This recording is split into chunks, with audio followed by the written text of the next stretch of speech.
બનાસકાંઠા જિલ્લાની ઓળખ અને જીવાદોરી ગણાતી બનાસ નદી આજે સુકાઈને મૃતપ્રાય અવસ્થામાં પહોંચી ગઈ છે।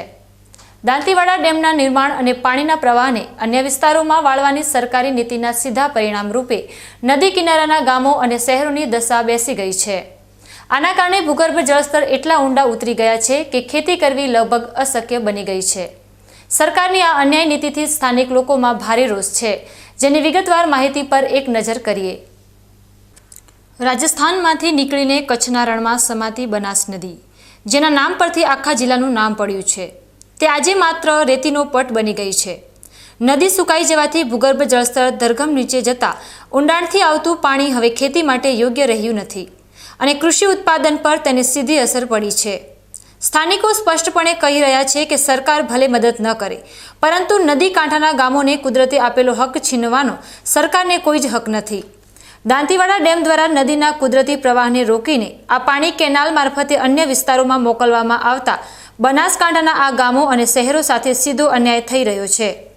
આંધળા વહીવટના કારણે નદી કિનારાની સમૃદ્ધ ઇકોસિસ્ટમ પર પણ વિનાશક અસર પડી છે, જ્યાં પશુ પક્ષીઓ અને વૃક્ષોની અનેક દુર્લભ પ્રજાતિઓ લુપ્ત થઈ ગઈ છે।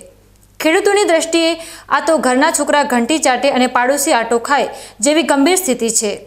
આ વર્ષે ડેમ સંપૂર્ણ ભરાયો હોવા છતાં નદી કાંઠાના ગામોને તેનો બિલકુલ લાભ મળ્યો નથી।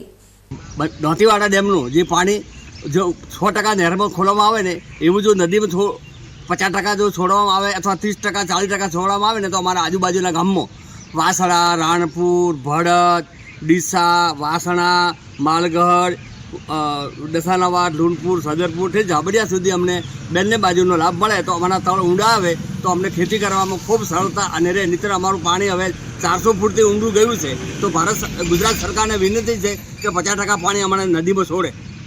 કે આ વિસ્તારમાં તળ જેમ જેમ ઊંડા જાય છે, નહેરની અંદર જે પાણી છોડવામાં આવે જો આગળ 50% છોડે તો 50% આ બાજુ થોડું રાખો તો આ તળિયાનું અધર આવી શકે।